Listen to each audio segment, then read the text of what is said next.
Hey guys, I'm Tim. I'm Bob. I'm Dan. And I'm Sam. Wait, where'd Spencer go? Sorry, I replaced him. Oh, sweet. no, it's an upgrade. Oh, this is a board game rundown. We like Spencer. We do. But sure. We've got Sam Stockton from BA Games. I mean, I'm sorry, any one of us could have been replaced at this point in time. It's just upgrade. Yeah. And we're super excited. So BA Games, you may know because you've heard us talk about Cult of the Deep a ton. That was Sam's first outing. We enjoyed it quite a bit. And this is coming soon. And this is Forges of Ravenshire. Yeah. Sam, tell us a little bit about Forges of Ravenshire, like player count, time, theme. Okay. Well, in Britain, it's Forges of Ravenshire. Okay. True. We're in America. That's it. Well, I learned that So out. do you like Ravenshire then when you I say I like Ravenshire. Yeah. But I've been corrected so many times by friends in the UK, like, oh, no. It's not Worcestershire. It's Worcestershire.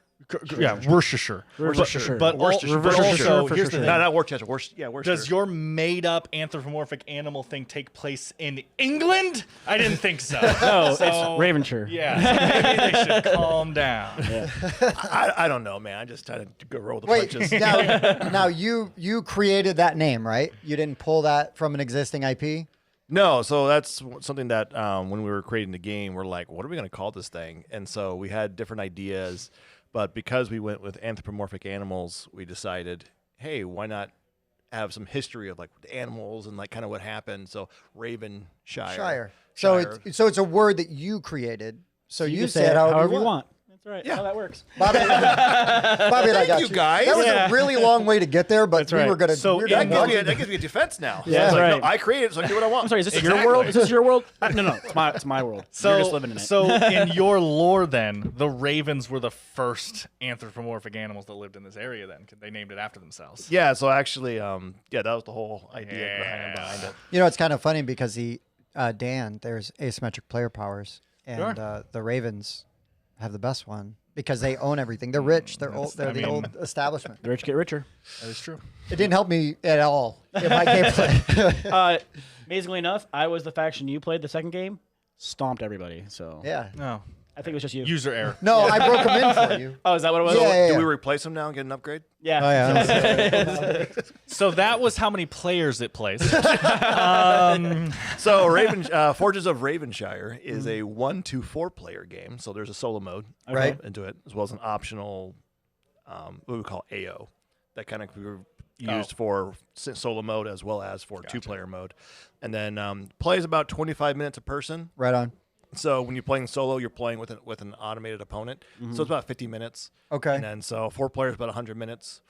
First time going through, you'll probably be 2 hours. Close to 2 minutes. hours. Yeah. Sure. You guys Yeah. did really well when you guys played. Yeah. Well- Our first one took a little while. We took a little taco break in there. Yeah. That doesn't count. That doesn't count. We got hungry. We did. We got hungry. No, that's just built in. You got to the taco phase. That's a Yeah. built-in. Okay, yeah, so Well- after turn 1 is the taco phase. We gotta go upstairs and make some tacos. Well, we talked about that. Putting at the end of every round, we should have some kind of taco or nacho phase. Yeah, yeah. Yeah, It worked great. out. We're breaking new ground. It's a weird expansion, but it works. That's right. Well, it just provides a sensory overload during, but That's it. Not only is it mentally stimulating, it's also And I think Salvery I think instigating. even then Patrick pitched a retheme where it was like the kitchens of Ravenshire or something. Yes, Right? So it was like, oh, that's right. He wanted to do like a bakery. yeah, like a baker's. that's like pastry. my little Ravenshire, and you're just Oh, baking No, goods. Baconshire, but it's the one My where little pigs. Baconshire. Oh Lord. Oh, we could really ham that one up. Yeah. Yeah, we could. Oh, are you That's right. fucking kidding me? No.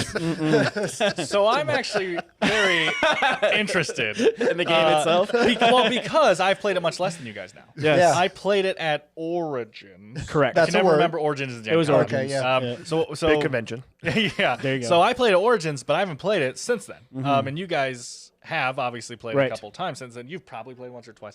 Only And once or twice. but yeah, so it's I guess I would describe it as it's obviously dice placement, like contract fulfillment. Yep. What'd you say earlier? Engine building. Engine builder, yes, Yes. of course. Like I would kind of call it, that if I was trying to describe it to someone with the theme of, working a like a blacksmith thing and making armor and Forge. weapons and stuff like that. Right. God, I'm so dumb. It's Yeah, called, it was called right there. Forges of Ravenshire, Yeah. Dan. You're not done. I'm Dan. very tired. So yeah. So I'm really interested in, first of all, like what's changed since I played it, because it's been quite a while, if anything. The Right. components got better. They did. Did they? I'm just kidding. Yeah. But Ouch. Well, last time we played it, this was like literally 3D printed with Yeah. some stickers on it. Yeah. Yeah, I mean, when you're doing prototyping, like That's you what it do is. what you can. Yeah. But we've gotten better at it. Right. Granted, we've had some really good people like, hey, can I take this up now? And we're like, well, I guess if you want to, but Right. it won't last. But yeah. But yeah. So, anyways, the theme is we are trying to be the best forgers. yeah, It's most successful. so that's something we ran into was when we talk about Forge of Ravenshire. Oh, the best forger. It's like, wait, so like, are you crafting documents to, Right. to like lie about stuff? Yeah. And so we're like, oh, okay, we're gonna be careful in our word choice. So, here. master blacksmith. This receipt Yeah, says I made blacksmith. thousands of gold. So this game actually promotes cheating. That's good. Yeah. No. So what it is, it's the idea in the book, the kind of story is there's a blacksmith guild in Ravenshire, and there's usually there's someone in charge of the guild. So in the case of the blacksmith guild, it's the forge master. But there's been an opening. We don't allude to what happened to the poor guy, but We don't talk about that. we don't talk about that. The Ravens got to him. Bob happened to him. His name was Bruno. Nice guy. We don't talk about Bruno. No. Sorry. And so what's happening is, so in order to pick the next forge master for the guild, all of you are blacksmiths there, and you're going to compete to see over a period of a year who can make the most money. And you decide among yourself that whoever makes the most money, they're going to be the new forge master for the guild to help it, grow and be the best it can be in the future. Right on. That's pretty. I mean, it's pretty straightforward. Yeah. I like that. I feel like the theme is very much makes sense with what you're doing. in the game. Because again, we talk about games sometimes where it's like this could be themed to anything. Right. Like Like Scout. right. Yeah, and has been themed. It to has anything. been anything, yeah. But no, it's awesome. It's not always required for me, but it is awesome when the theme makes sense to the Right. game, and then it's like, oh, it's not just an excuse to have nice artwork or something. Right. Well, and this is one of the cases where the theme actually helped me design the game. Okay. Because we're like, okay, I'm trying to make the theme. Here it is. There's a mechanic. Okay, it doesn't quite fit. Because we knew we wanted to do something with the blacksmithing and the forging process. So that's what we wanted to shoot for. And so a lot of the things that we did, we changed to help it feel more that way. Sure. We also wanted to be with worker, like a worker placement style game, which has a certain feel to it where kind of where one of the things that came out of the game was you're able to place workers, but you're also taking workers as well. Oh, right on. From the town. So you're kind of cycling through these different things. And that kind of helped, create kind of the story to what you're doing. Sure. Let's do a little bit of like an explanation how to play. Bob, do Yeah. you want to we'll let Sam kind of talk about what's going to happen on the board, and Sure. we can have you show how you manipulate the stuff over here, Okay. like Yeah. on our little green You'll screen want here. some of the upgrades. Oh, yeah. Well, as we take them, we will put them in. Right. Sure. So, if you want to talk us through sort of just like your demo pitch, right? Your sample turn, pretty easily. I'll hand you some dice. Okay. But basically, I'll just lay out real quick what we have here is like a main player board Yep. that Centralized has board. Yep. that has a 6 different spots to go. They've been pre-populated with dice. This is something done. Is it always 2 of each color Yeah. specifically? At the start of the game. Yeah, To so start the game. everyone will start the game. So what's going to happen is you're running this forge in the game, and what you're trying to do then is use your workers. You'll start with 3 workers, right? So you'll have like a purple, kind of yellowish gold, and a green. These represent different guilds that are also involved. So you have the Merchants Guild, the Alchemist Guild, and the Harvester Guild. And so what you're going to do is you're going to roll these dice, right? And so that'll give you your starting workers. So I have a alchemist who's a 2, I have a merchant who's a 3, and a harvester who's a 5, right? And so in the game, what's going to happen is it's very much worker placement. So I'm going to take one of my workers, I'm going to put them onto the board. Now the board has different areas of the town, which can give you different resources. So maybe you need to get more ore, so that way you can make more steel, or maybe you need wood, that way, different items there. Maybe you're building some shields or whatever. Or maybe you actually want to recruit from the guild here in order to better develop your workshop. So we'll show you that board later in the player board, but what you're going to do, this is an area where you can actually improve and modify your tableau. So sometimes we've been called a tableau builder. Oh, sure. Okay. And so that's where you're going to modify kind of because what's going to happen is the dice have two aspects to them. The number is important as well as the color.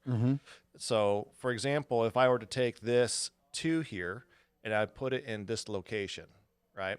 The 2 tells me that I'm going to get 3 wood and a special resource called a dragon scale Right. over here. So when I do that, there's that. However, if I were to put this 2 over here onto the charcoal area, I only get 1 charcoal. So actually higher numbers are better on this side of the board and lower numbers are better on this side. So that was one thing we wanted to be important was making sure that all dice are kind of viable in different ways.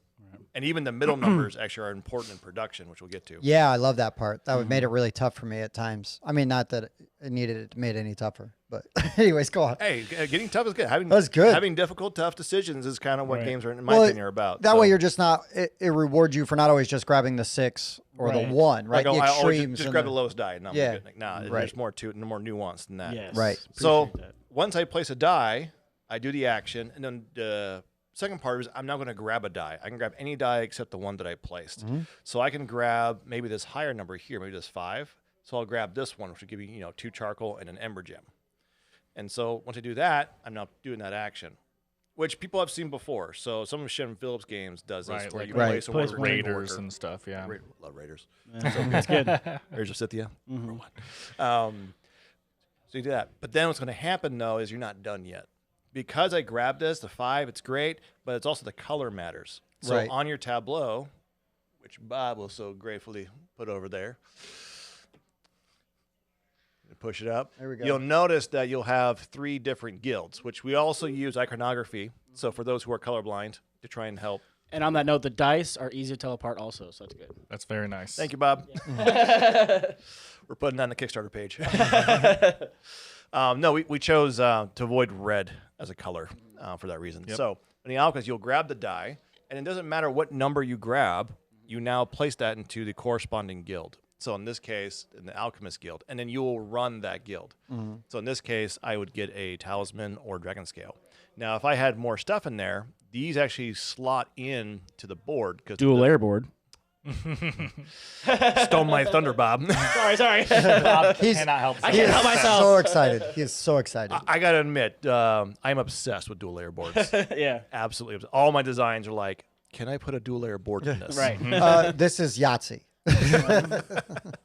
So, yeah, it doesn't matter what game it is. Right. Doesn't matter. We don't even need a board. I'm like, we could put a board in this. We could put a board in that. Yeah, we could put a board in this.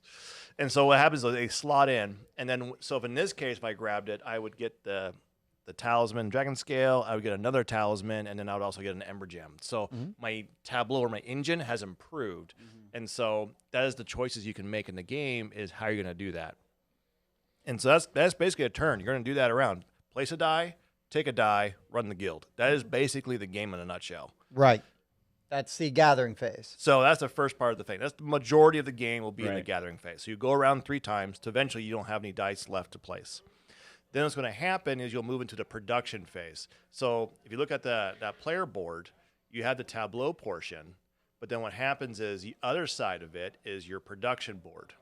So what you'll do is you'll take the same dice that you pulled without changing their die faces, and you're going to place that into one of 6 locations on the production board.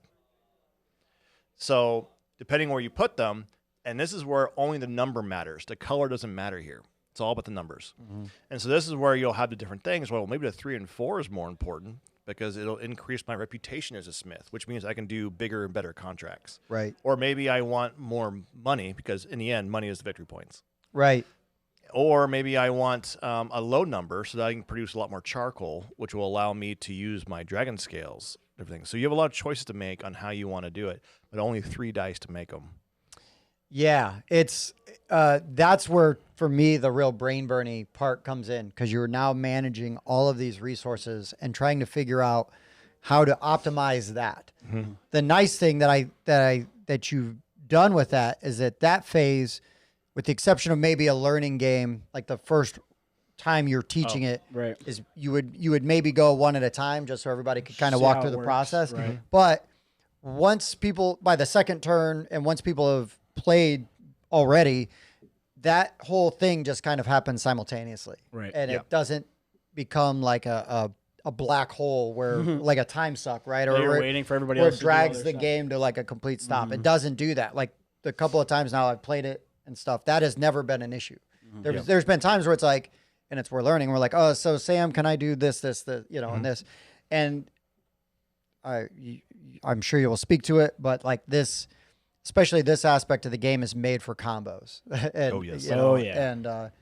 And so, anyways, I just wanted to point that out and highlight that because that resource management aspect of it is really neat and for me unique. Like I hadn't really seen anything that does that like that. I've seen place a worker, take a worker. You know, I've seen the die values affect, you know, How much you get or whatever. what I get when I place it in a spot. But to have it all kind of come together in that jambalaya was something. I've never wanted jambalaya more. That word has been used a lot to describe this game over the weekend, and I've never craved jambalaya more. I'm just super happy because you also use that word to describe Shem Phillips games, and so I'm like, oh, Shem Phillips is like a god to me. So I'm Sure. like, yes, Shem Phillips. Well, no, I mean it's one thing to just throw a bunch of mechanics in and be like, okay, I like all of these mechanics, but to make them in a way that's interesting and they actually work and they make sense and provide a unique experience. I mean, that's the point. You know? Yeah, because I was going to say, because sometimes that happens where it's like, man, I love this mechanic, but some of the parts of this game I just didn't really care for. But Yeah. I love the mix that this provides. Yeah, for sure. So we're doing lunch, right? Yeah, jambalaya. I'm hungry now. There's no good jambalaya around here. So what are we spending our resources on? Yeah, that's a good question, Dan. So Just back on track. thank you, Dan. Yeah. That's what I do. We need like a back to you, Dan. Back to you, Dan. All right. So what's going to happen is, well, the whole point is the blacksmith, right? So that's why it's called the gathering phase because you're gathering the resources, and then production phase is when you start producing exactly. But so this is when you're actually in your workshop. So this is where where the theme kind of built into the game, kind of what we wanted to do. So once you start placing your dice and you start putting your workers places and you start running and creating steel and you're getting the forge, you know, stoked up and everything else, now you can produce contracts. So this is the main way you're going to get money in the game is by building contracts. So there's basically three different kinds. Like, so you have we call them common contracts. These are the basic ones. You know, they're good. People, adventurers coming in, be like, I need a sword. I just need one. I'm broke. Right. But they're like, you know, level 1. They don't have that much experience. Basic, yeah. Yeah, everyone's been there.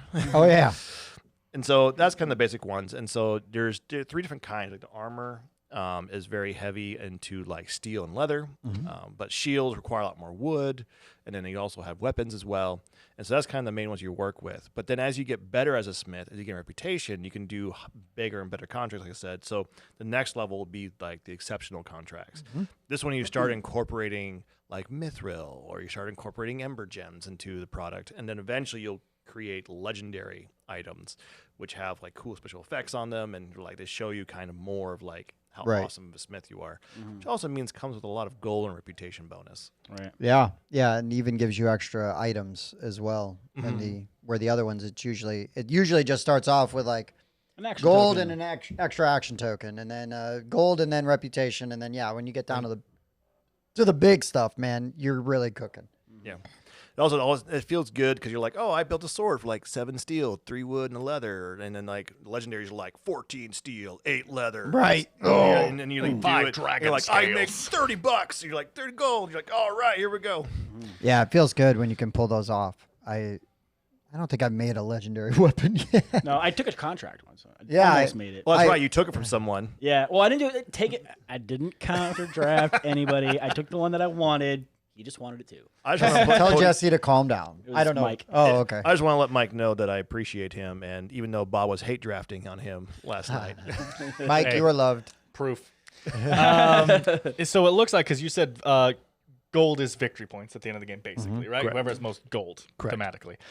So it looks like the only thing you're spending gold on are the upgrades to the forges. The hiring workers. so what you're doing is you're hiring specific guild workers to your workshop. Right. And so those guys are what's working on you. So when when you're grabbing those dice from the board, they'll activate that workshop. Right. That's the only thing though that you're spending victory points on. Yeah, pretty much. Yeah.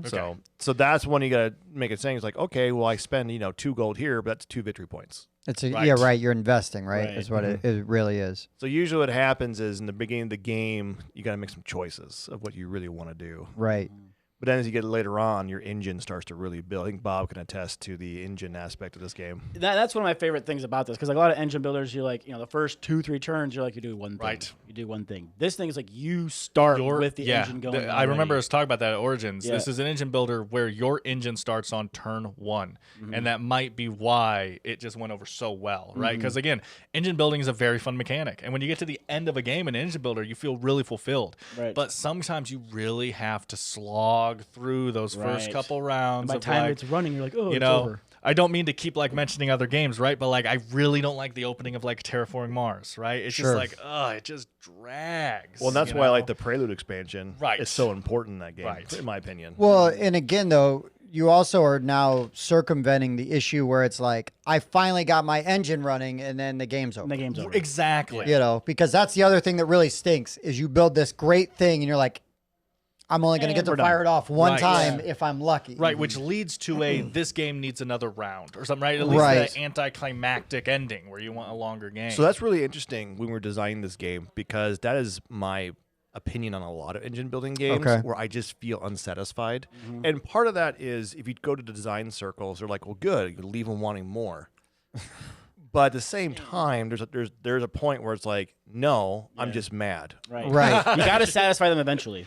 Right. Like, you have to find ways to satisfy the player, but still leave them wanting more. Right. Like, Yeah. have them eat the good hamburger and be like, I want another one. Be like, yeah, but you're a little full right now. Maybe you Right. should come back tomorrow. They're going to come back tomorrow. Yeah. And they show up at your door. So what we did is so the engine building aspect of this game is very, I feel like it's very satisfying. It builds up.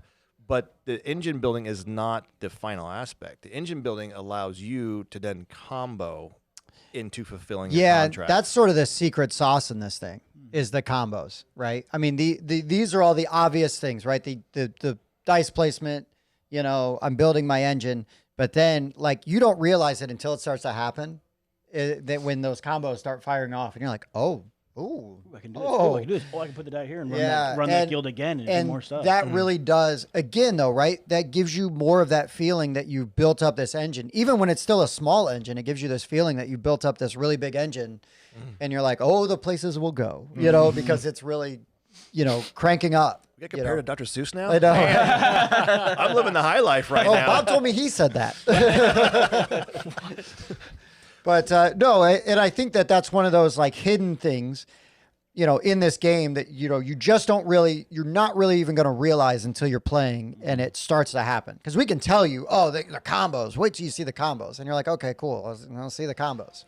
But that's what's interesting about this game is when we're designing it, which made it hard to balance, which came out pretty well, actually. I'm pretty happy how it came out balanced. But what ends up happening is when you are working on those combos, there's multiple ways to get the same answer. So some people will answer it by, I'll invest in these mystic resources, which allow me to be a little more versatile in something. And then someone else will be like, no, I'll just play more efficiently and then use this conversion that I like to do in order to make that what I need. Or what I'll do is I'll hyper focus on one resource for one turn, produce a ton of it, and then coast on the next few turns without needing to use you don't have to worry about using my actions to be more economical in my actions. But I can do that because I got this resource, which allows me to then get this thing, which allows me to combo. And so there's different ways to solve the same problem, which is what I like about it. Well, and so far in my experience with this game, it doesn't feel so punishing for having maybe I didn't take the most optimal turn, or like the most optimal. It doesn't feel that punishing. I could be wrong. It could prove out that that's not the case. But so far, I feel like, no, I can just try some stuff sometimes because I feel like the way you can build your engine, you can pivot and make adjustments on the fly and just try out some things. Because there was times where I needed spots, but they were blocked. But like you said, with having the Mystic items, they give you some versatility. They give you some other Dragon options. scale, you can get Because whatever you want. even at the end of the game, it's like, well, if I thought I had done one thing, and I'm like, okay, that's going to be, wait a minute, I got all these dragon scales I can use, and that's going to let me actually create a better contract, fill a better contract. And so, things like that I think are nice to have, the versatility. And back to sort of being satisfied. This is a game where I think the first time you play, don't expect to be like great at it. Just play it. I don't know. Feel it That's out. pretty good. Shut up.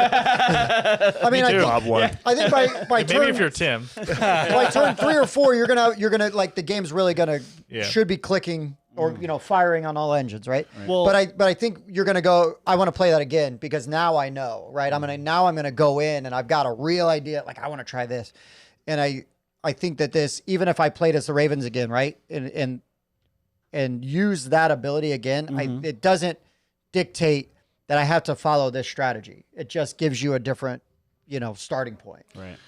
Also, though, if I'm remembering correctly, and I understood what you just said a second ago correctly as well. Oh boy, two assumptions. You can't me, really Dan. be blocked in this game, right? Because No. when you pick up the die, you get the action. Right. So you if can't put a die there. Right. You can pick it up. So you just go somewhere else and then just pick up the die in that spot, and you can get the wood that way. Correct. Kind of. What we call it is a soft block. Right. So in worker placement, it's a hard block. I go there, you can't touch this. Right. And so you see a lot of newer worker placement games playing with the idea of, well, you can go there, but you have to add more to it. Actually, this is why I love Luke Laurie on some of his stuff. Because, for example, Manhattan Project Energy Empire, you can go there, but it just costs you more energy. Right. Or workers to go there, right? So there's a cost to it.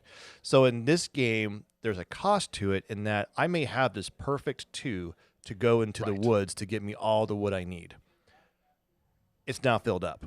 So I can't place that 2 there anymore. And unfortunately, the guys around me didn't put the right dice there. So now there's 2 purple dice, and I don't want purple dice. How badly do I want wood? Right. It's like you can always take the action you want, but you might get the worst version The of wish the list action. version of it. Yeah. You have to figure out, is this worth it to me? Right. Should I have invested in the Merchant Guild or the Purple Guild in order to do that? Because you can really hyper-focus in this game, and that's great for your efficiency, but then what happens is when you start getting those soft blocks and you start being like, oh, well, I don't... You get stuck with the die you don't want. Suddenly it's no longer optimal. It's more optimal for someone who maybe a little wider, but it depends on who you're playing with and if they're paying attention to you or not. Or if you're like Bob, just take whatever everyone else wants. Yeah, jeez. And then I think my last question is because I don't think they were there last time I played. Although when I played, it was like a tutorial version. We didn't like sit and play the whole game, right? But those look like 5 like achievements at the top of the board. Is that like the first person to do X? Is that what it is? Yeah. So what we created was we would call titles. Okay. So what you do is you have certain achievement. They're achievements. No. They're titles. Card says titles. No, so they're achievements. And so what it is, like from one that Bob grabbed, for example, is you have to complete 7 contracts. If you complete 7 contracts, you have earned the title of Artificer, right? So the idea is that if you're doing certain things, that you gain a certain reputation or a certain, about you People know you. as a blacksmith. So if like, for example, if you complete 5 different armors, you're known as an armorer, right? And so those are, like you said, they're achievements that you work on that you can go towards. And depending on other people, they can sometimes snag them away from you or not. Or like Bob, who really actually planned really well and actually got 3 of them In one turn. in one turn. He just, Dirty it was a 5 weapons, 7 total, and 3 mythic. But who's counting? It was pretty. It was very pretty. I was like, I wouldn't have let that happen. I know Bob. Bob and I tied on every achievement in Korra the other day because I did. know how Bob plays, Yeah. and I was like, I will not let him do this. you will not be better than me. Exactly. You'll be at least as equal. So what happens is we have these titles in the game, which are varied from game to game, depending on number of players, and also we have extras. So like Not the same every time. Yeah, the same every time. Right. And so in some games, it may encourage people to be a little more production oriented. Right. Like Bob was last night, where he just produced a ton of contract. He was just producing stuff right and left, just I'm gonna hammer it out, and be done with it. Right. Whereas some people in some games will be like, no, it's all about building that super nice, unique, special weapon and stuff. And so it ends up being geared that way, but also within that, maybe you're going to do that, but then you're like, well, there's this other achievement or title that will give me this benefit that Bob's not doing. So I should do 2 of these instead of him, and I'll be better than him. Back to you, Dan. Well, Question. no, and one thing I thought was really interesting that you do, right? So the game is played over 4 seasons, because it's a year. Yep. And so at the end of each, so you got the gathering phase, you got the production phase, and then there's what's the final phase called? Like a cleanup phase, but you have a name for it? We call it end of round phase. End of round. Okay, so but during the end of round is when you check for the titles, right? Who won? Right. So if Bob and I won the same title, the same round, then we both get that money. Correct. We could both be armorers. But then, let's just say that was the first round and that title's gone. Unlikely, but let's just say that happened. So now that is unavailable for everybody else for the rest of the game. But and this kind of came up on the game we played yesterday, was in the 4th season, a couple of people qualified for multiple titles. So they all got it, and it didn't go away. You all earn the title. Right, but again, if you can hit that title in an earlier season, you can snake it away, from somebody. Which has happened to me a number of times, and it frustrates me to know. No end. Which is a good thing, because Right. they sacrificed an optimal move in order to steal away that 10, which ended up paying out for them. They beat me by 2 points. I mean, it's a 20-point swing potentially, right? Like plus 10 for me, negative 10 for you. 10 you didn't and get. So it was good, because I was kind of starting to do it, and then they did it all, and they stole that thing from me. But because they did that, it led to another choice, and then I was like, gosh, dang it. Yeah. Well, I mean, if you ever need someone to teach you how to play this game, I'll look at my schedule. I thought you were saying- You know what? Thank you, Dan. I appreciate that. No problem. Back to you, Sam. Dan's a giver. Oh, and Dan officially winter themed because there's snow on the board. Yes. My favorite round of the game is round 4, if I had to think about it. Yeah. It's the one you hadn't played yet. But no, I mean, I feel like we should mention there are these worker tokens. I was going to bring them up. I didn't know how to describe those. So the action tokens. Action tokens. You can spend those. That's really how you're going to get these contracts. You're going to spend them to gain a contract. You spend it. Everybody starts with 2 cards that you can spend 2 action tokens for. What you can spend your action tokens player on? aids. We barely like those I know. here. Yeah. So that was handy. one thing we like to do in our games. We like to always have player aids for everyone, so everyone gets their own set of player aids. Very appreciated. Yep. Yeah, and again, you don't have to have a PhD in iconography like Bob, but the icons are strong. I feel like Super straightforward. Once you know that the basket with the resources represents any resource, and then the pile of gems and talismans represents all of the mystic resources. I mean, it's pretty straightforward. So the icons are strong with this one. They are very strong. They are strong. And then you would have a couple of they're called overtime cards, Right. where you could spend some of your action tokens. So these are Once per game. These are one-use cards. Yep, you spend it, it's gone, but that could give you a reputation, or that could give you Some money. Some money. Sometimes you need a little bit of extra reputation so you could take that level 2 or level 3 contract. Right. Right.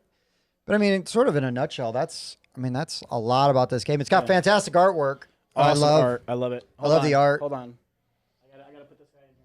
So we get the Badger, but then we also have This is my favorite one. That's my wife's favorite one too. this is the Pine Marten. He's a little singed. With the singed I love it. whiskers. We call him Martin. Martin. But this is the player board. Watch this. So that's the front of the player board. Then you would open it up, and then that is Everything staying. is So the top inside. left will And tell you your player then- color. Oh yeah, up here. Player color, that's the tableau, that's your production board where you put your resources and everything. And then when you flip it over, on the back of each board, we put the solo mode. Oh, nice. Isn't that crazy? That's awesome. I love So in order to save space and also provide a board for solo mode instead of trying to just wing it, we actually put them on the back of the board. So I love it. That's awesome. I love it it. helps you guide you through Show that this guy out here, process. too. That was pretty efficient. This is the a special one for us because this is there's 2 animals on it, which is a little unusual for a lot of where I'm playing a 2-person player Oh, or right. whatever. Right?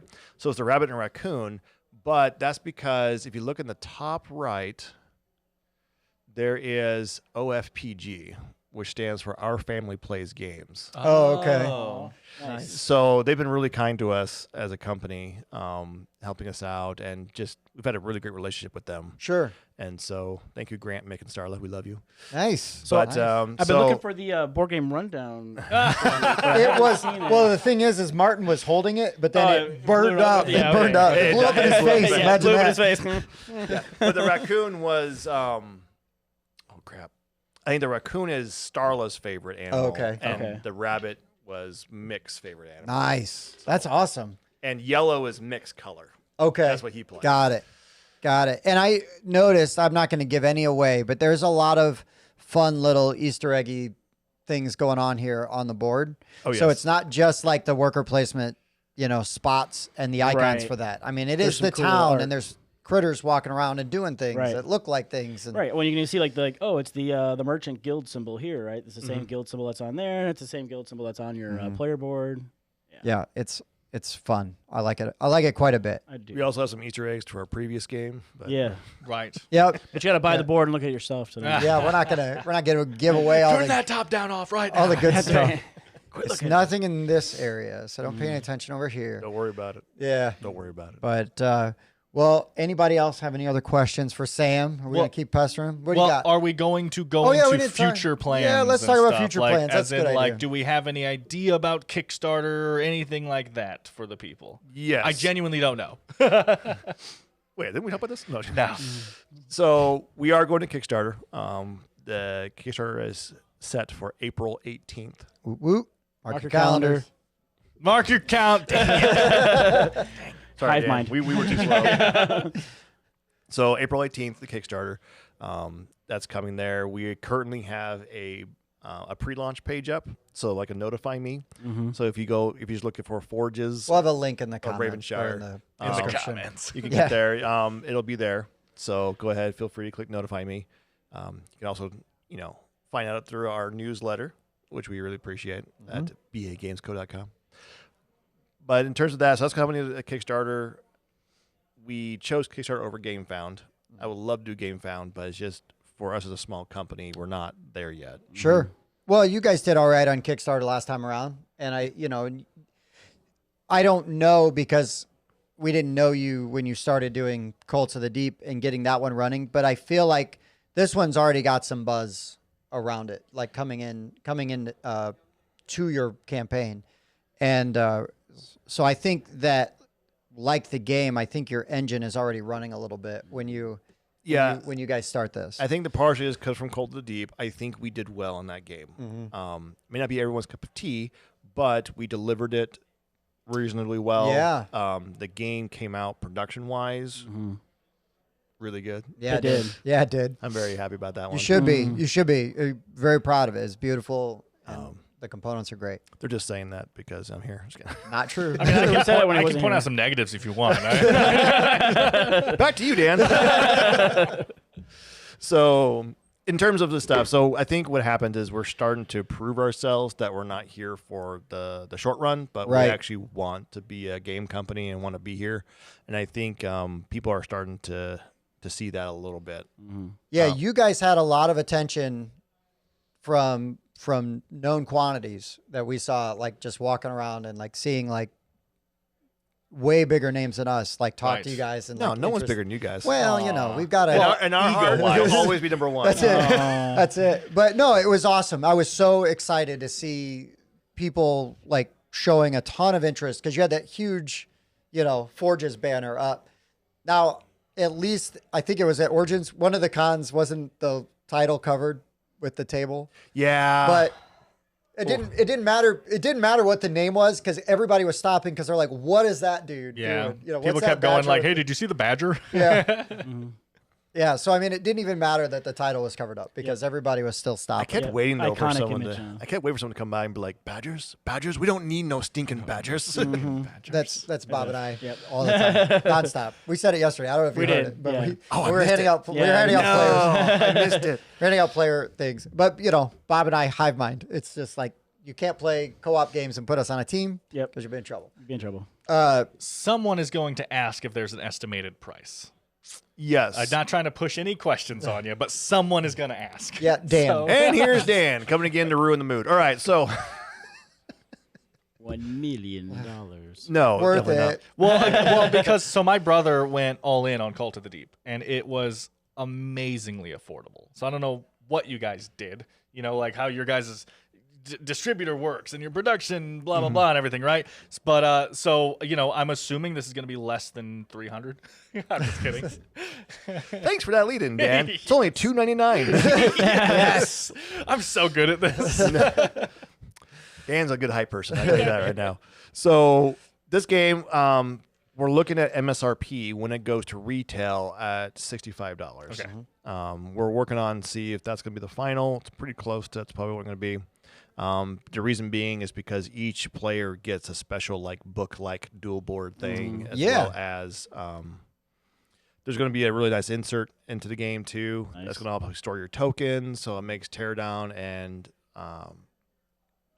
play setup way faster. Yeah, right on. So that's something actually I'm doing. I'm timing myself to see how fast it takes, and I'm trying to get that time down. And the way we're going to do that is by having some trays that come with it to help store your stuff and Sure. everything. So That would be awesome. I was just talking to Bob. I just had to put a game away for Bob recently, and just picture not my mic anymore.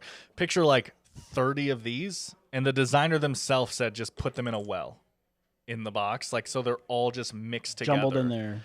and just You set up loose. during setup. You have to set them out and organize them all. And you have to organize them all into a market. And I'm just like, really? You guys have an insert and you want us to just dump all the chits into a well? So I appreciate the at least thought. At least thinking about doing no Well- guarantees. Good news, No Dan. pressure. You don't have to sort these. Correct. Come They can out be in that random. big true. bag. So if you throw them into a big thing, that's fine because they're supposed to be in the big thing and randomly jumbled up. Exactly. No, seriously. The other one was a set market, and then the video is the person dumping it. I'm just like, Hurts my brain. Yeah, it does hurt a lot. No, we're trying to think of ways that we can help with setup that will make things faster and easier. Because I really enjoy that. Because the worst thing that happens, especially when you play solo mode, is how much time it takes to sometimes by yourself. Yeah. If you have another friend or two, it really helps set up and take. Right. Yeah. Right. unless they just sit there. Yeah. Oh, Like I me. started assigning people stuff now these days because usually it's I got 3 people over. They're all watching me set up again. No, you're shuffling this. Yeah. Yeah. Shovel Shuffle this. Take this. Lay these out. Yeah. Organize these. Hand these out. Yeah. I'm Yeah. done doing all the work. Yeah, like Mike and I yesterday were just sitting there chatting while everyone's put stuff away, and we're like, "Do." Yeah. We noticed. We're not judging you. Yeah. We keep notes. I mean, the man carries around a Not notebook. vibes. You don't think he's keeping taking notes too? Yeah. He's like, well, Bob did this. He asked me to I'm do noting this. you're noted. Yeah. I note your note That's right. with this note. I know it's still, a little ways out, but how long of a campaign are you expecting to run? And then what kind of turnaround are you expecting as far as fulfillment? 7 years? So Kickstarter's 8.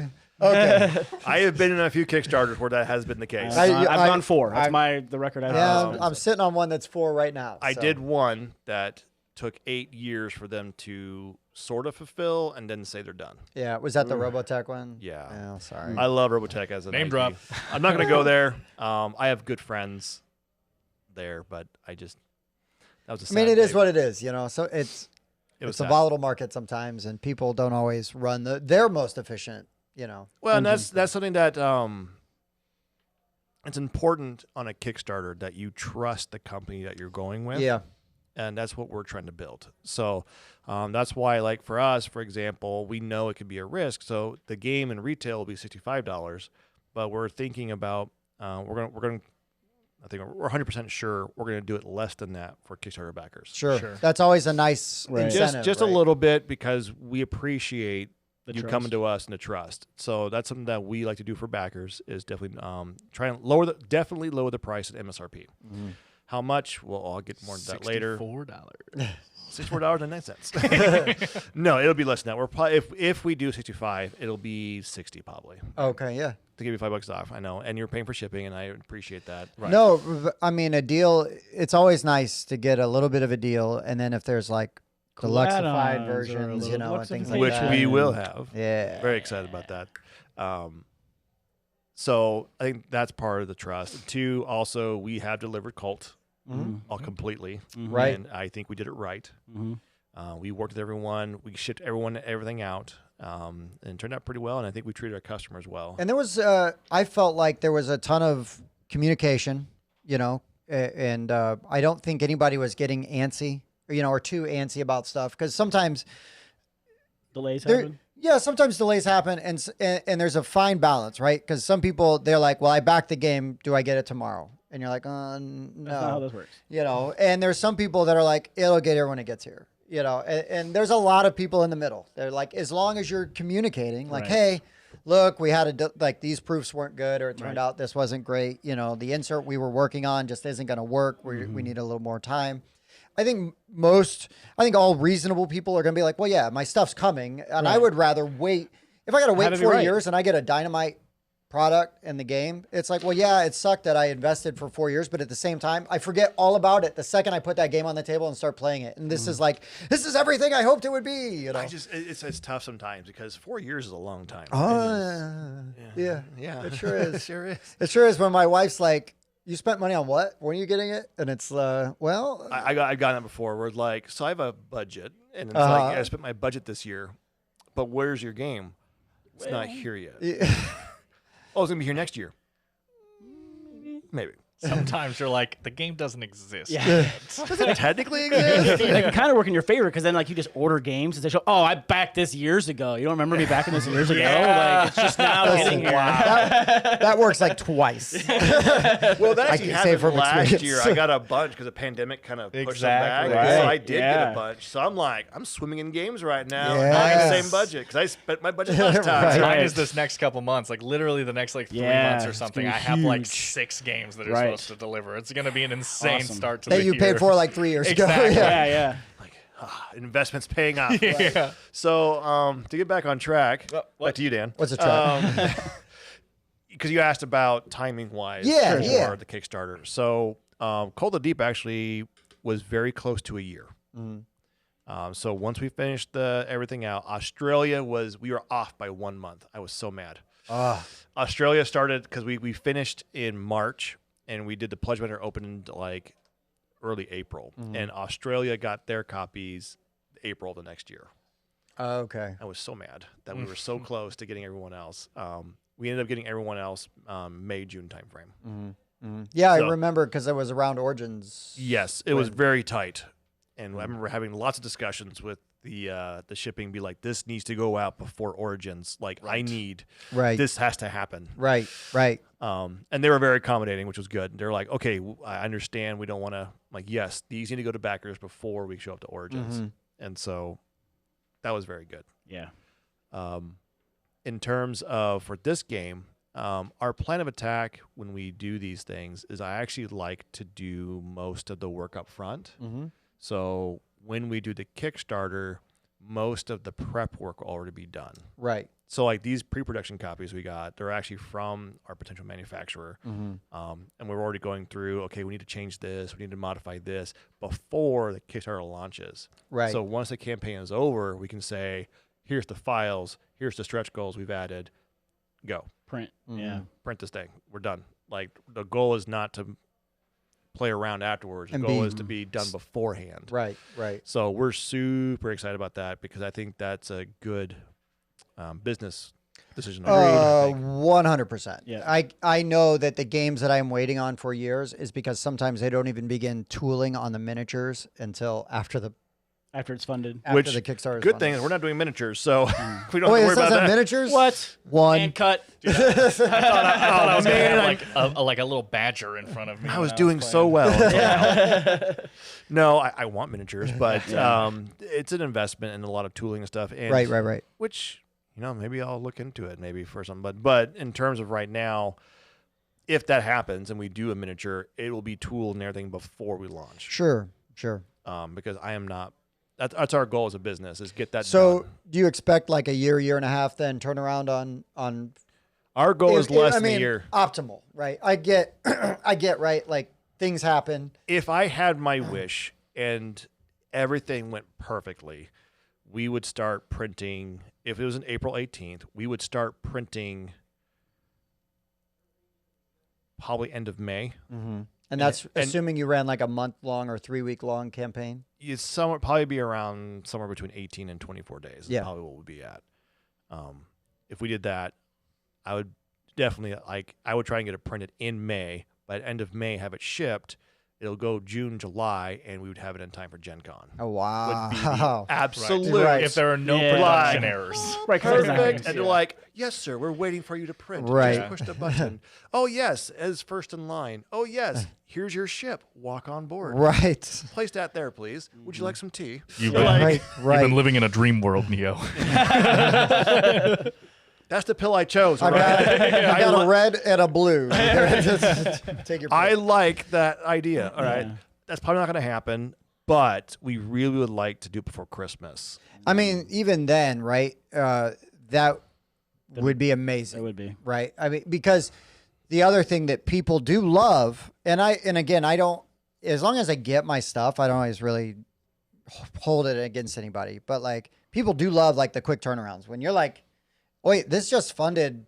Like, Yeah. wait, I'm getting my game in the same year I backed it. Like, wait That's a minute, crazy. that's weird. It was like And Galaxy Hunters or something like that. We backed it, and like 3 months later, like, whoa, that showed up already. Yeah, Holy it must cow. have been like a pre-produced game that they were Yeah. just doing. It's not, well, unless it's like Queen Games, because Queen Right, Games sure. specifically, you know, but So that's what the different people do different things, Right. right? So, for example, when you, God bless Kumi or not and Steamforge, but like it's a lot of work to do those miniatures, right? And so when they go to Kickstarter, they're usually not all done, Right. Right. which is just part of those campaigns when you have that many molds and that many miniatures. Well, yeah, Right. a lot of times on the campaign page, they have like the models that are clearly like concept art. They're not Right. Yeah. actually made models. It's just like it'll look something like this. here's a digital You know? rendering of what Yeah. we expect. And there's the- a reason for that. Of course. Yeah. One, it's a ton of cost to create all the tooling and stuff for the miniatures and everything. And number two, when you're doing with miniatures, there's a lot of iteration that happens. Because just because you design it a certain way doesn't mean on the mold it's going to consistently perform. Yep. So, oh crap, there's an undercut here that's not going to be good. Oh, this part here is too thin. Well, if we do that, that's going to make this thick, which is going to look weird. Do we need to change anything else? And so, like when you're dealing with 3D models and miniatures, it gets real fun. I enjoy that process, but it's definitely more than also too stretch goals, right? People want stretch goals. Well, that means I don't know how this is going to perform. I can't Right. give you everything like ahead of time, because if I spent all this money and then Of it never course. happened, Yeah. I'm not going to do that. I'm sorry. It doesn't Right. make any sense. right. No, yeah, it's Sad, but it makes sense. it's crazy though. Yeah. right? And it's also important to note, right? Because the difference is, I mean, Simon, we joke about like that's essentially a pre-order system for them. You know, their games are going to fund. I mean, yes, Yeah. They're gonna make it anyway. it's gonna get Marvel Zombies is getting made, right? You know, Queen Games does like Queen Games is literally like they have made that game and it is a pre-order system because they fill like 3 months after, right? They just go, okay, this is our order, you know, and they you know, and there's so many copies we need. But for you guys and and the majority of Kickstarters, right? Everybody's got to back. You got to back. You got to get in.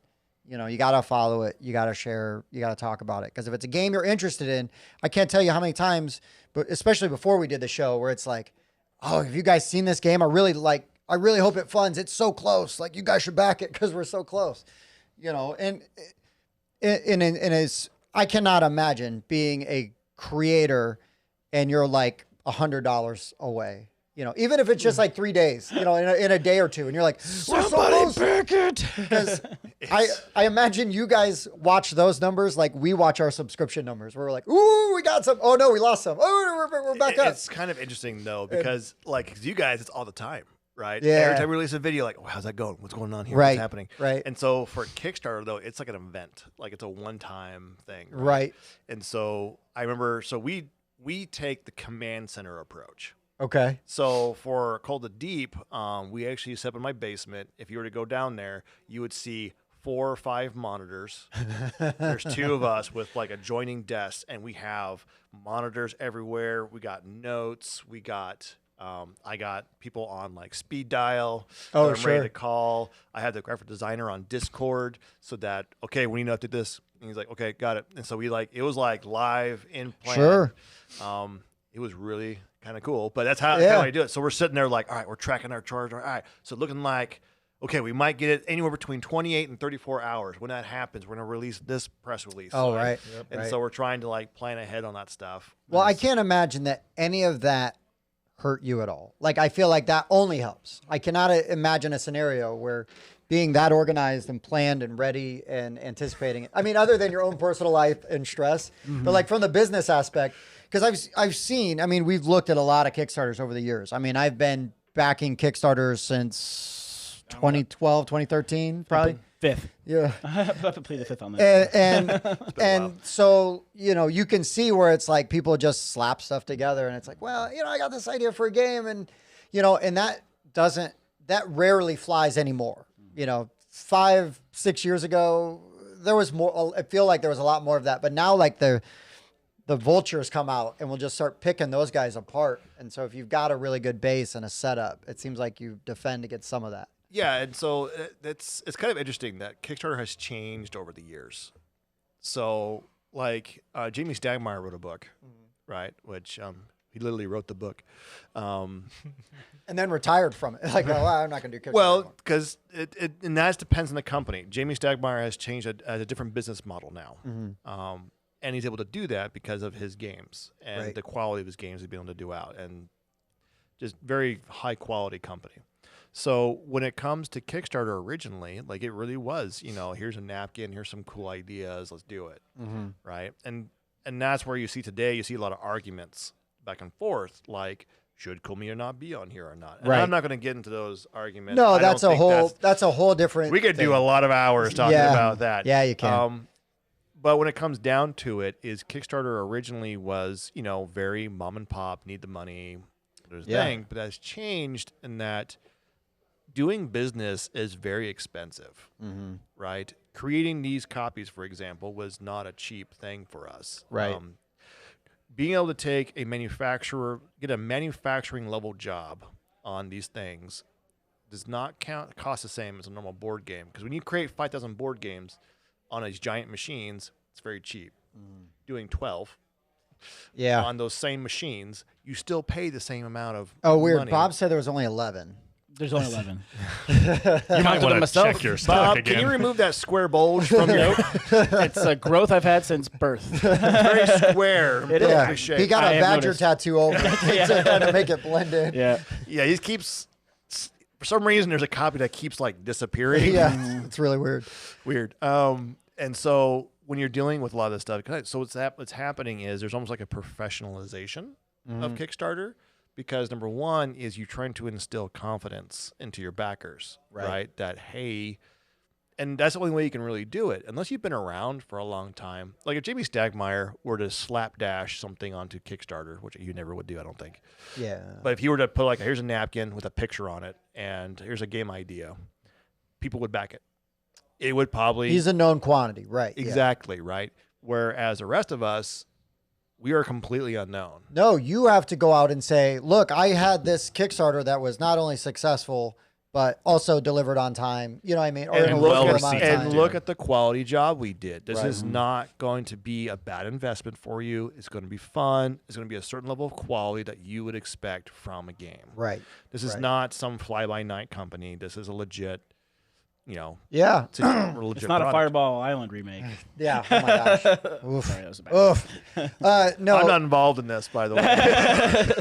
No, we say that a lot because the Restoration Games, the first Kickstarter that they did that I know of was that Fireball Island reprint. And if you were to buy the Fireball Island at a big box store today, which you can, the box quality would be kind of like this, right? Firm. When I remember Bob brought his Fireball Island that he kickstarted to an open game night that we had. And we're like, oh, sweet, we're going to check it out. And I went to pick up the box, and it's the quality of like the boxes that you put shirts in when you get them for Christmas, like those gift boxes. Yeah, gift box, Like- or like a donut box. Yeah, it's a real thin, if you barely put, cardboard. If you like, my fingers like sunk into the box just from the bottom, picking it up, like from the weight of the game. There's some weight to that game anyways. And I was like, Yeah. oh no. Yeah. Like, Bob, what happened? He's like, I know. And It was so bad. I was so embarrassed. I felt so terrible Yeah. because it's like, I mean, you drop $100 on something, you want it to be, Decent.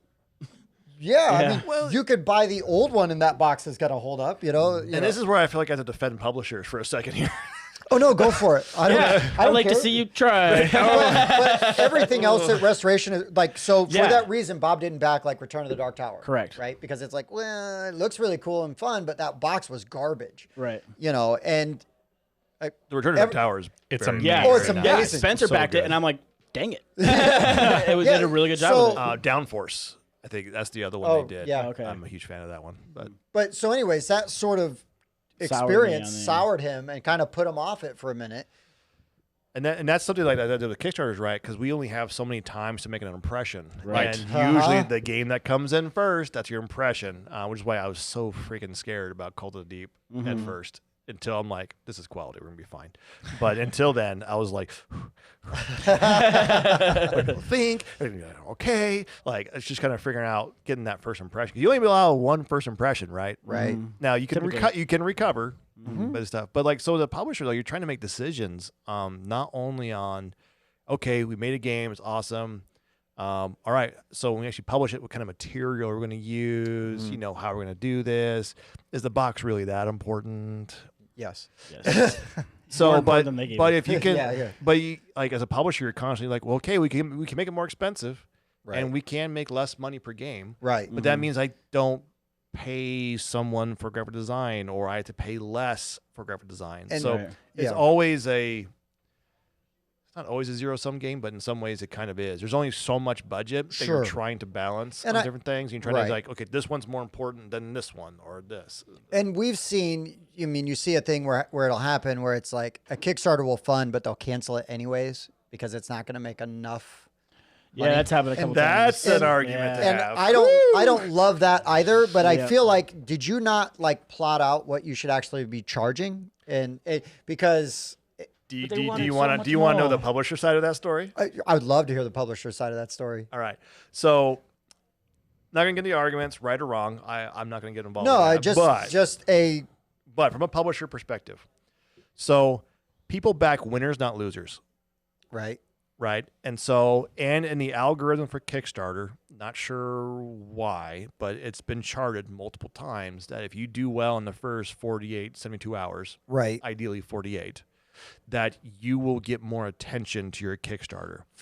Putting the funding in one day or funding in an hour, I know they love to. That is kind of okay. They love to plaster that on their page, though. I mean, They do. I'm not entirely convinced that is as powerful. Okay. But what it is when you look at the Kickstarter numbers, is usually anywhere between 40 to 60% of your backers will come from Kickstarter.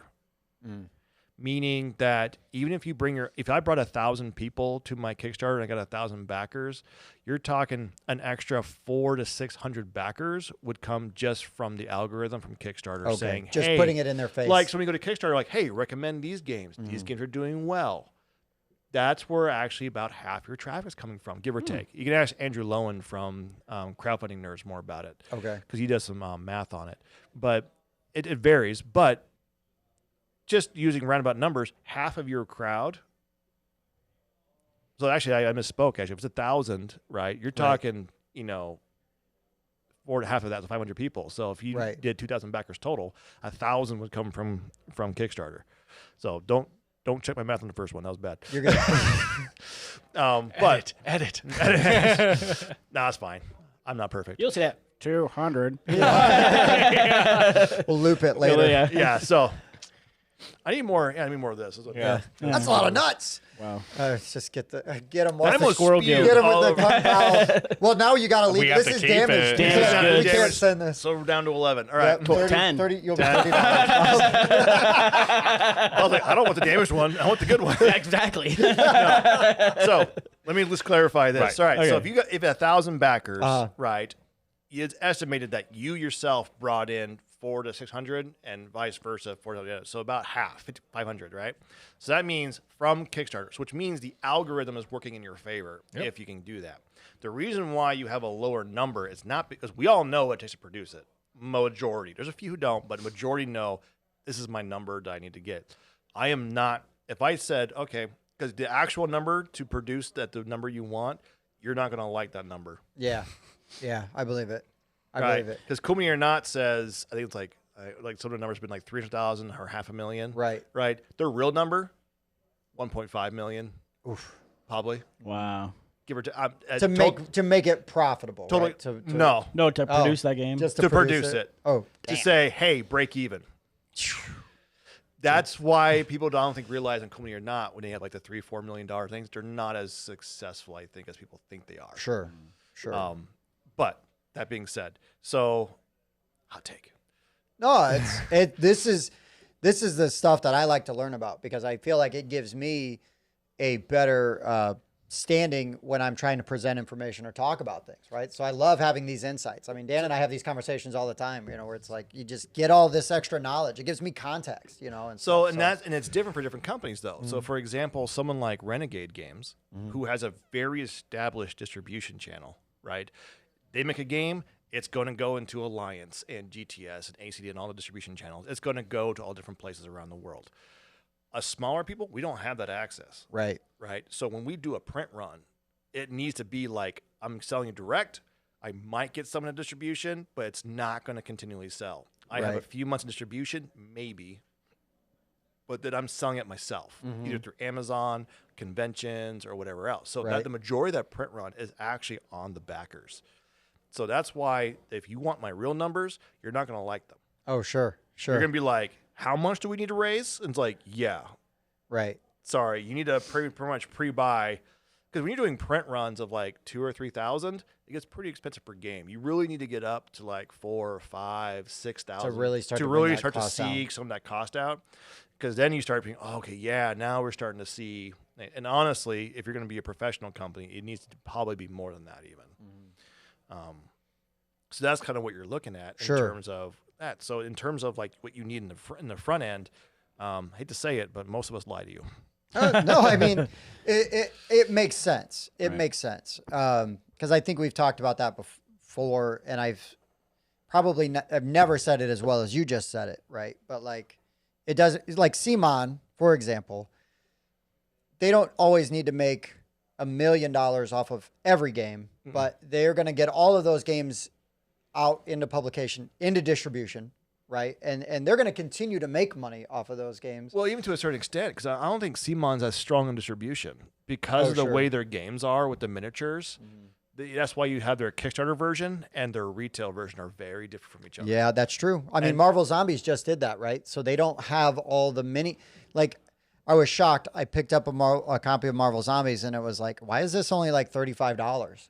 And why is the box like half the size of any other Zombicide game? And it's because there's standees now for the general stuff, but then like the main heroes and the stuff, heroes have minis, but there are minis, which I'm totally fine with.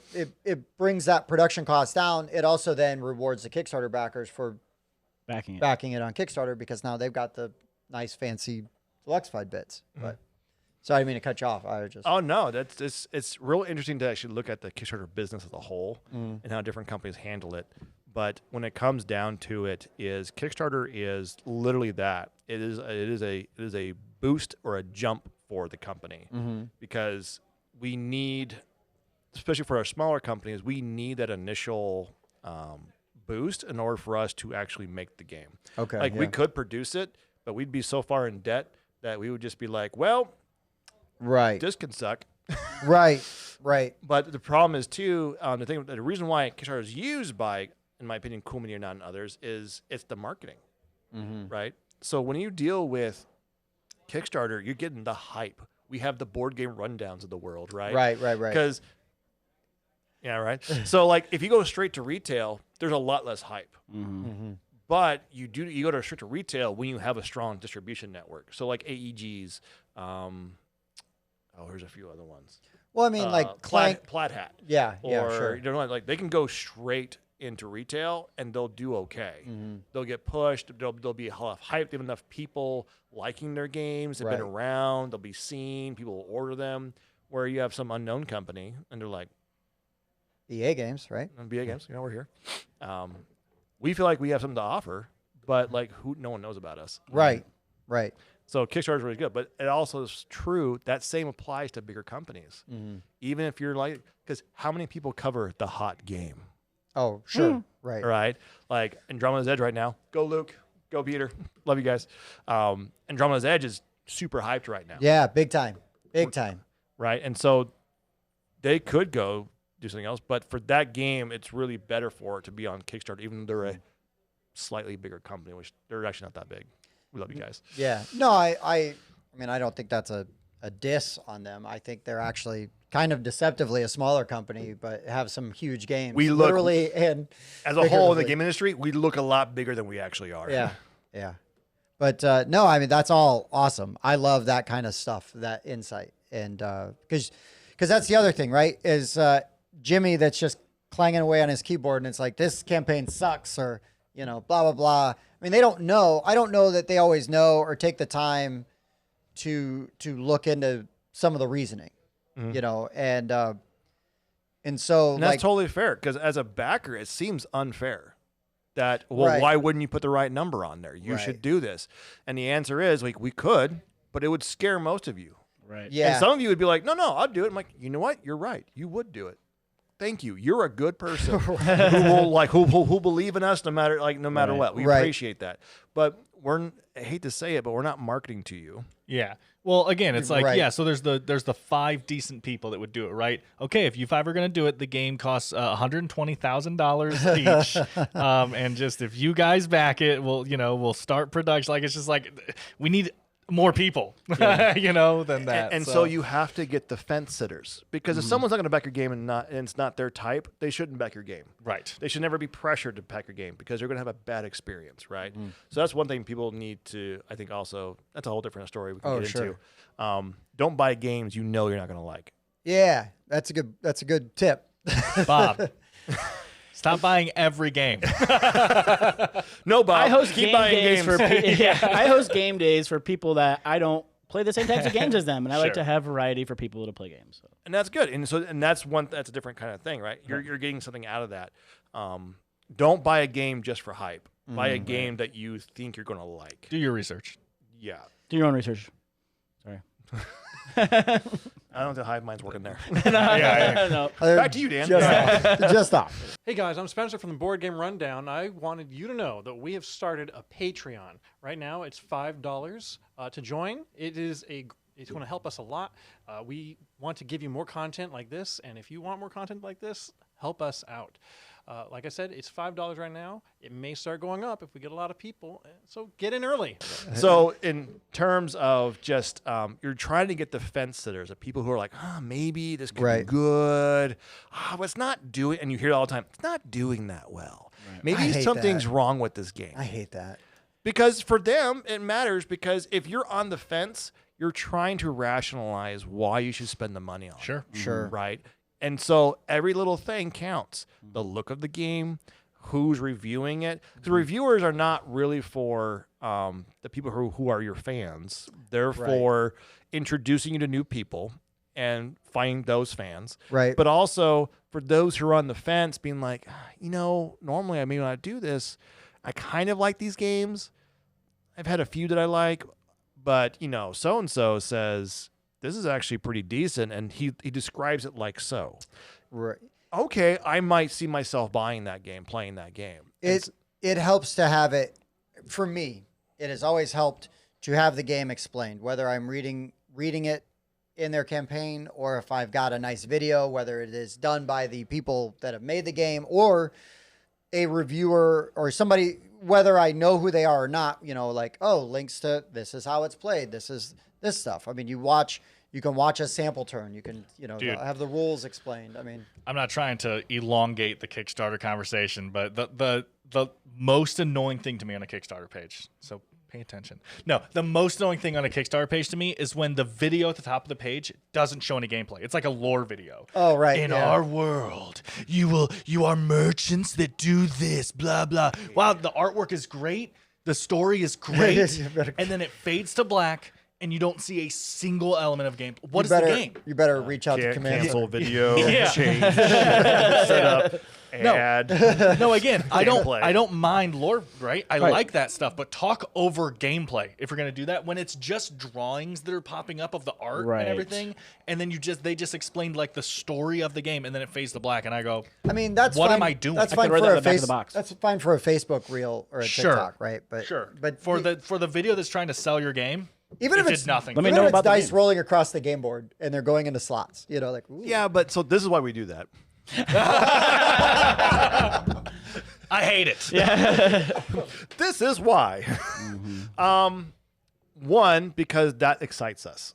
So we do what makes us excited, right? Sure. So after playing my game 168 times so far, which and I'll have more to go, the game is still fun. I enjoy this game. But what ends up happening is you start getting excited about other aspects of the game. Sure. Like maybe the lore or different, or maybe that's why you made the game in the first place, was the story behind them, especially like dungeon crawlers are definitely. Yeah, I want to tell this story. Yeah. They want to tell that story.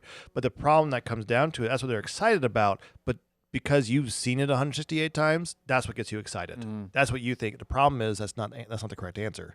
The correct answer is, what do the customers want? Right. And they want to Right. see the experience. They want to not only like, maybe there's some lore in it, but you're like, okay, but how am I going to feel when I play this game? Am I going to be hyped? Am I going to be like, am I going to have my Is this a brain? thinky game? Is it my Yeah. brain burning? Like, what kind of experience am I going to have? How many players is it? I need to know because it's just me and my wife, and that's all who we play games with. So if it needs to be 3 or 4 players, it's probably not going to be a game I pick up. So customers have a different desire than what the producer or the publisher wants because they are excited about something else. And so that's the thing we have to keep in mind is, what does the customer want? What is the customer thinking? Well, and this is especially kind of the mindset of the fence sitters, like you were talking about, that it's like, you know, this lore seems fascinating. I like they made this game in the past. I liked that game. So what's this game? I need to know what this game is if I'm going to be interested in backing it. Like, there are games before that I've looked at on Kickstarter that has a video that's just like, you know, a little lore video and stuff. And again, fascinating. I love the lore. But then I see that video and then I scroll down and I'm sitting there and I'm going, so like, is it a worker placement game? Like, and you shouldn't have those questions, Right. you know, when you're Yes, going yes. through that. So Oh, go on. So we did a video for our Kickstarter, which is funny because people said that, and we threw people for a loop because we did how to play the game in 1 minute. okay. And so the video popped up, and she just goes off immediately, and people are like, "Wait, what? And people are like, "What just happened?" And we got comments like, "That what?" Good comment. Nice. Yeah. And they're Feedback. like, you gave us gameplay with a fire hose. I'm like, yes, we did. And they're like, that was too much. Okay. They must have found the marble. So in the you oatmeal. are right. People want the gameplay. I Right. think you're 100% correct in that. There's a right mix Sure. to it. 100%. There needs to be a set of the mood, how the game plays, and why that mood and why that lore matters. sure. So in Forges of Create the atmosphere, Ravenshire, sure. is like, yeah, you're forging and you're working through this process, but you're gathering resources by using your dice, which will then help you to work in your forge and pound out some steel, and then add mithril to that item, Right. which will add your reputation as a smith. Which there's some lore in that. Adding reputation as a smith is actually a mechanic in the game. Right. So doing this, which allows you to get bigger and better contracts. So as a lore piece, it's also a game piece, and that's where you have to balance it. Yeah. You can't go too far lore, and you can't just go straight fire hose game. Yeah, sure. So there's got to be this nice in between. Yeah. Well, and another thing though is I was thinking about this as you guys were talking, is establishing the lore piece for you guys right now is very important because your previous game is Cult of the Deep. Your previous game not only looks nothing like this, but plays nothing like this. It is so different. Still good though. No, I don't. That's not a dig. You know what it does have Nothing though? like this. Dual layer player boards. Yes, you'll find in every game design dual layers. But you know, because you can go to some game companies, right, or publishers, especially smaller ones, like Trick or Treat Studios, for example. They put out horror themed games. All of their games are horror themed, you know, gothic, whatever. That's great because that fits that crowd, right? You know, DV games for a long time, and they're trying to break out of this, right? It was Bang and Bang related stuff, you know? So they are now trying to, especially in the United States, because in Europe they're already established, but in the United States, they're trying to update their image. Yeah. So they're not just that. Yes. So for you guys, especially being smaller and not in your second game, and this is so different because people might be like, oh, I don't like Cults of the Deep. Like, that's creepy and scary. We should get rid of those people. We don't want that kind of negativity around Yeah, here. we don't. but true, I think anybody that wasn't into Cult of the Deep for whatever reason, aesthetically or gameplay wise, like, hey, no, you need to come back and look at this because this is not that. Oh, we have multiple people in our friend group that are like, oh, I don't really want to play Hidden Identity. I don't really like that kind of thing. Okay, well, here's an engine building contract fulfillment Euro game by the same company. Really? You know, like they're going to have that interest. It is important to have that delineation and be able to explain it and, you know, and so that you're not, and you're not, you know, you're not just, oh, we do this is this game, but we kind of tweak this and we made this better and we changed this. And it's like, no. This is a completely different style of game with a completely different theme, you know, a different art style. The art, I will just say, as somebody who it's not a deal breaker all the time, but man, good art in a game just makes my experience better. Yes. And I mean, you're batting 1,000, you know, like I know Dan doesn't. I know Dan doesn't like anthropomorphic animals all the time. I don't. But I love them. But I just towards Tim here. You between are making just a between mistake. the with both games, the art design, the colors, and like just the way that it all pops. And again, being two completely different art styles. Right. It is just, it's almost, for me, it's sort of like when we talk about Awakened Realms, where like, it doesn't matter. Like the gameplay is going to be whatever, but you know that game's going to look really good on your table. Yes. Right. Awakened Realms is an amazing game. And I just feel like, you know, that's more their shtick. Yeah, And table presence and atmosphere. What they and shoot for. I think that like so far, whether you've intended to or not, like that's something that you guys are kind of doing, whether it's on purpose or not. Is like it's on purpose, like- and it's also my nature, unfortunately. the game looks good. I think that people would walk around if they saw this box. I mean, I know that because they saw the banner, you know, you had at your booth, but it's like, what's that? You know what I mean? And I think people coming and seeing these player boards are gonna be like, whoa, like, hold on, what's that? I know that would stop Bob like in his tracks, you know, immediately. And it has, which has been good for us. So, you know, I just think that that's really it's and again, it's finding that sort of that balance of like, here's our lore and here's showing off like what this game is gonna look like, but then also explain what it's gonna do. Because I get it, Dan. I've watched videos and I'm like, I don't know how you play this game. I just know that it's about space, you know. Right. Sounds cool, I guess. Again, it's just as simple as you can have a lore video. You can literally not mention gameplay in the video, but while they're talking about the lore, you have the stuff like when you say in Forges of Ravenshire, hire workers, and you see someone remove a die and wood get added to their board, and your mental connection is, your mental connection is, oh, that's hiring workers. We found our voiceover guy. Yeah, right? The command center's blowing up. Nah, Bob's got the deep voice in these mics. I get that. Thank you. Yeah, you'll hear that in the post video. I just like the way you Yeah. did that. Forges of Ravenshire. Bravado. And there's a cute badger. Yeah. I would love to do voice. For this time. But yeah, it's just finding that mix like you were talking about for sure. No, I think you're absolutely right. And that's also a design thing for certain games. Certain games, when they're designed, they're built from the mechanics, and then the theme is fit over the top of them, which is not a wrong way to design. No, it's fine. It's totally fine. The other way to design is usually from a thematic standpoint, and then go the other way direction. Yep.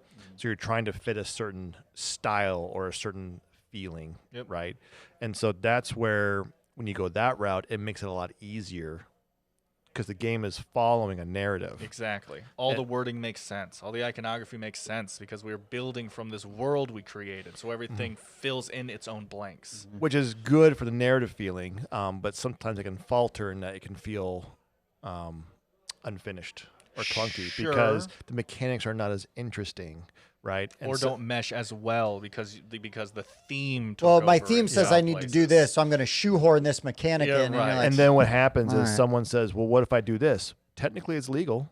Right. It doesn't follow the theme at all. Rules but as written. yeah. And so, yeah, and so it ends up feeling weird. And so it's really interesting when you do design in that regard. So I think you're 100% right. I think you I gotta, like this guy. you gotta. He says that a lot. Well, I think Dan is right because Wow. We're up to a Dan bashing You video. stop after saying this, that just to get him- anytime now. Just to get him. I think Dan is right. you're gonna clip that.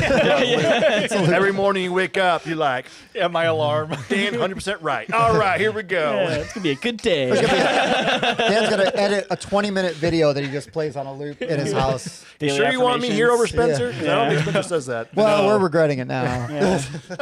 All the regrets. So it's just it's so fascinating, this world of Kickstarter, and we've meandered all over it. We have, we but can go even further. I just, I don't know. I like having the discussion. We're all outsiders, right? We're on the outside looking in. So when I have the Same here. opportunity to talk to somebody though, that is in it, you know, and has succeeded with it, right? And is, you know, thank is you. getting ready to gear up to do it again. It's like, okay, so, you know, I just find all that stuff fascinating, and I love to know more because it informs my opinion on things, right? When I look at Kickstarters for myself, or if we're talking about them for the show, now I can provide better information, you know, more, you know, and I'm not just like, you know, pulling it out of my butt, you know, as we're just, you know, trying to come up, well, it's clearly this. And it's like, that guy has no idea what they're talking about, you know? So it's better, you know, I always just, and I just find it interesting personally, like just from my own self-interest, like, oh, I just like hearing all that stuff. We sat for over an hour, like just talking shop yesterday, you know, around after the game, and it wasn't about anything. We could have been playing games, and I would have loved to have been playing games, but I also had just such a good time sitting there and talking and learning and hearing like industry stories and stuff like that, because again, I am now going to be able to represent my feelings when I'm talking about games, whether I know the person that made it or not, because now I've got a little bit of designer insight and go, oh, well, maybe, you know, I've heard of other designers, you know, they do this, you know, maybe they murdered somebody and they buried them. I don't know. I mean, that's a rumor. Well, if you guys ever want, you can come to the command center on launch, and you can experience Oh my God. the donuts and caffeine. My favorite. It's not as bad as we make it sound, but it is really interesting to watch and be there Well, and to go through that process. So, you know, we've had the opportunity a few times where we get a Kickstarter game before launch, and I can tell you, like in our own message thread that we have amongst each other, we're like following. We're invested. Yeah, we're like, oh, it's. They're gonna getting go. ready to They're fund. gonna They're do getting it. ready to fund. Yeah. And then the second it funds, I'm like messaging the guy, like, "Hey man, congrats! I know that you know I'm a drop in the bucket, but I am so legitimately happy, you know, because you get to meet these guys, right? And you know, and if you're lucky, you become friends with them and you get to hang out with them. And so as people, not even just like, oh, I want this game to fund because we covered it, and you know, we talked to the guy, it'd be real awkward if it didn't make it. But it's like, no, these are people, you know, trying to create their dreams and put these things out, and you're like, you want them to succeed, you know, and you're rooting for them and stuff. So we have our own command center. It's not near as elaborate. It's just, wow, did you see that? Like, oh, they made it. They funded, you know. Well, Tim is more like, how does this freaking thing work? Go to your watch. Yeah. I do the Dick Tracy. I'm still waiting for the Inspector Gadget. Like, I need the antenna the to come antenna, out, you know, yeah. so That'd be nice. I can really go with that. But what you said reminded me of something I've heard recently, that even a leaky faucet can flood a house. Oh yeah, Which yeah. I'm like, that's very empowering to me, because Yes. we are not the full bore, you know, thing. And so you said drop in a bucket, but it's just, you know, you get enough drops, eventually you right. get some kind of momentum, Yeah, Right. You get a full bucket. Eventually. and hopefully it overflows. That's right. 'Cause that's where all the stretch goals are. Fill that You heard bucket. it here first. Well, let's wrap it up, because this has been awesome. But no, we're gonna do some other stuff with Sam in the studio today, and I'm really excited about it. And we've got him, and we're gonna use him. But What's going to happen? I- Dan, you're 100% right. I was so excited again. because Sam posted about like, hey, you know, we're gonna be looking for reviewers, you know, and stuff. And all I commented on that post was like, dude, you know, because like, Do you see my response to that? oh yeah, I did, bro. Was it bro? Bro. Bro. Dude, bro. Bro. Dude, shibby. I got a tattoo too. But it was so cool. What's it say? Sweet. What's mine say? Dude. We could all go for an hour. But no, it's one of those things where like we knew we were cool with you guys, you know, and stuff. But Bob and I were not gonna stop pestering you until we had the opportunity to see this. And then, but not only that though you're like, well, yeah, how about I just bring it to you? And what? You know, it's like Let me get my gloves on. yeah, that's a thing.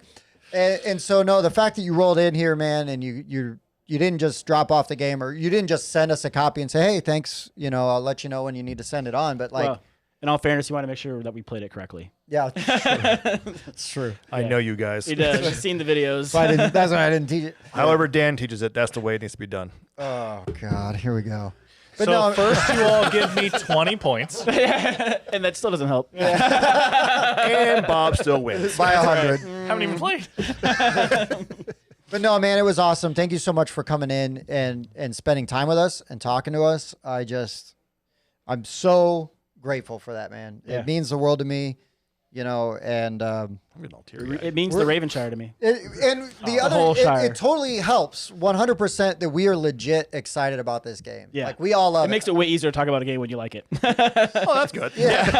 Yeah, no, we all really like it. We're actually kind of like waiting to do our own video on it because we want Dan to get to play it at least once. Right. You know, and not just the demo thing. But And lose.